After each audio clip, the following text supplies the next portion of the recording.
for everyone. Ryan Fitzpatrick has said all season that he knew it was just a matter of time before Tua would become the Dolphins' starting QB. But yesterday, Fitzpatrick admitted that the official announcement was still very hard to take. After coming off 2 straight wins, the veteran QB said he was shocked when he heard the news, and it was, quote, heartbreaking. Shannon, are you surprised by his reaction here? I'm not surprised by his reaction, because at that point he had done everything they'd asked him to do. He had gotten them with the 1-game skip. He had played really well. Yeah, he has a high interception. I thought it was 10 or 12 touchdowns, maybe 7 interceptions. It's 10-7. 10-7, okay. But they're 3-3. They're 1 game back of Buffalo for first place in the division. And I think they're playing better than a lot of people thought they would be playing, Skip. And so he's like, I've done what you asked me to do. I'm 3-3. If you look at his last 3 games, he's played extremely well. Yes. And so he's like, I understand this is going to happen. And he probably thought, you know what? If I'm 1-5, if I'm 2-4, we getting ready to head into the bye week, yeah, they're probably going to make the switch. But at 3-3, and we're playing well. It's not like they're playing bad. They just pitched the shutout. They beat the brakes off 49ers, who just beat the brakes off of the Rams. And he's like, wow. So he knows it's going to come, Skip. And it's a shock. And he's like, oh, this is for the future, for the future. Skip, if I'm a vet on that team, what they got to do with me? You're talking about the future. I might not be here. I'm talking about right now. We got a chance to win this division right now. And I believe right now Ryan Fitzpatrick give them the better chance. They're talking about future, future, future. What about right now? I don't know if I got a future here, but I got an opportunity to win right now. So I understand. I am not surprised by Ryan Fitzpatrick's reaction, because he says, I played well enough to maintain this. Now, it might only be for another week or 2, but I think I played well enough to hold this position. We understand, Skip. You take a guy with that high in the draft, and there's only one of you guys that can play, it's only a matter of time. But I think the shock that Ryan has is that I've played well thus far. And this caught me totally off guard.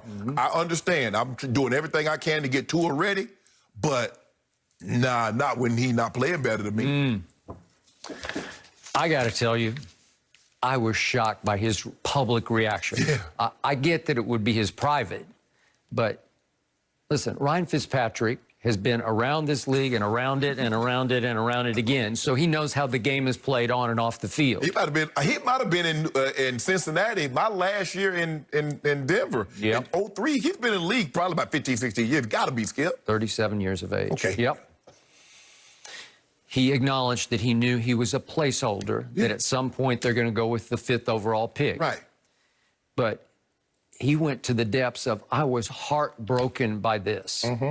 And he even went into the detail of, I got fired by a man that I then had to participate in a Zoom call with, the head coach, obviously.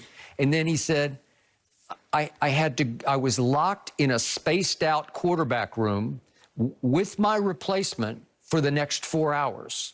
So he's saying, they fired me from my job effectively, and I had to wonder, is this it for me? Is this the end of my line in the NFL? Could be.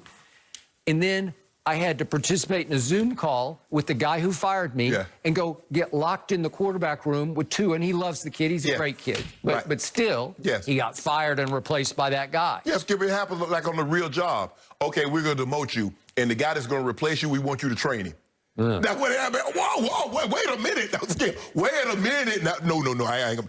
But to Ryan Fitzpatrick credit, I mean, he understood that this was the case. But like I said, Skip, is hard. Okay, but usually when you know you're the placeholder, when you do finally get demoted and replaced, you just swallow it because it was inevitable. Well, listen, he threw this team and this coaching staff and everybody, including Tua, under his bus. Because this will not make it any easier on this kid to go play. They got a bye week, but to go play their next game. And it will make it hard on that locker room, because you said yesterday the locker room's not going to love this. No. So it will make it even more divisive in the locker room, because they're all going to be looking side-eyed at coaches like, well, what are you guys doing? You crushed this man's soul. All I know, think about what happened in Kansas City about 3 or 4 years ago. There was a guy that they traded a king's ransom, move up to the 10 spot. He sat on the bench the entire year except the last game. Worked out okay, huh? Tom Brady sat on the bench the entire first season, was sitting on the bench going into his second season. And then, boom, voila. Okay, but Drew Bledsoe got hurt. That's what I'm saying. Yes, Okay, yes, right. that's what I'm saying. He was sitting on the bench until Drew got hurt. But it was okay. It's okay if Tua doesn't play the first year. It's okay. I mean, Patrick Mahomes didn't play, and everybody said, "Man, that really ruined." Actually, he believed that it helped him. Okay, so you know why I believe this move shockingly was made? Because you were caught off guard just as Ryan Fitzpatrick Yes. was. You know why? He was playing too well.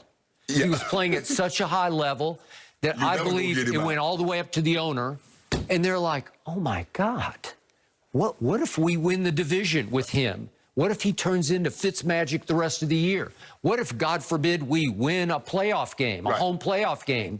Well, then how do we go to Tua next year? Right. Like at some point, he's going to derail their near future plan, because obviously at some point this year they wanted the kid to take over." Well, I think then that's okay, because if you look at it, Skip, look what Alex Smith, how well he played. And remember, they ended up losing, 45-44 to Indy that year. They did. He played well enough to keep the job, but Andy's like, "I've seen enough.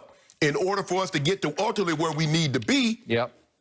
I drafted this kid. I traded up all this capital to get him at the 10th slot." So, Tua, you take a guy in the field with the 5th pick, Skip, you know he's going to play. But if the guy's playing that way, Skip, if Ryan Fitzpatrick had been Ryan Fitzpatrick that we know that can throw. I think they anticipated. Exactly, Okay? exactly. But against the 49ers, who I know they've had their share of injuries, but they're They're good decent. defensively. Did you see what they did to the Rams on Sunday night? Yeah. So at San Francisco, Ryan Fitzpatrick went 22 of 28 for 350 yards, 3 touchdowns, and no interceptions. Had the highest QBR of any quarterback all year, a 99. Yes. That's pretty great. And then I know it was just the Jets, but he lit up the Jets. Lit up the Jets, correct. Okay, and all of a sudden they've won their last 2 games, 43-17 and 24-0. And I think management's like, "Oh my God, we got a bye week. Let's just put the kid in there and stop this magic madness." Yeah, right? and that's what happens, Skip. He's like, "Man, I'm dealing it." Yeah. I mean, you can just think about it, Skip. You throw for 350 and 3 or 4 touchdowns, and you beat a team 24-0, and they're like, "You know what, son? We've seen enough. Your backup's coming in." Okay, so if you were a veteran in that locker room, I don't think you'd love this. No. So next up come the Rams to Miami. Aaron Donald. Right. It won't be easy. No. Jalen Ramsey, obviously. And then they go to Arizona, and then the Chargers visit Miami. Right. Okay, will Tua have a couple of rough? Yeah. Surely will. Right. And will it make the veterans happy? No, it will not. But especially, Skip, if they lose these games and they're close, and they're going to look at it like, "Man, if we'd had Fitz in there, we'd have won this game." Yep. We'd have won these games. And remember, he was hot down the stretch last year. He beat the Eagles at home, and he beat Brady at Brady. And Skip, and I think that's the thing that it was, because what normally happens, when he finishes strong, he starts off slow. But you should have known, he's going to go, Fitzpatrick going to give you an opportunity to get him up out of there, because like he's on this hot streak, he was going to cool off, and that was going to be your opportunity. But they's like, "We got an extra week." Yep. No, we got to stop. We got to stop it now. Yep. So Skip, I'm not surprised that he's shocked, especially as well as he's played. I'm just shocked he voiced it publicly. He said that publicly. Okay, because it really really put a lot of pressure on everybody involved. But Skip, you know how you be thinking something, they're like, "Did you just say that?" Or like, "I said that out loud." I'm sure he was thinking like, "They benched me. I'm on a Zoom call." I didn't know it. Hey, he spilled, man. He did. He did. Whew. You know, these Zooms, like, people can hear and see you. I know, you have to remember that always. That's the new reality with Sue. But I appreciate how much he cares. I do appreciate that. Is it only a matter of time, guys, before we see Antonio Brown on the Seahawks? We'll give you the latest details next.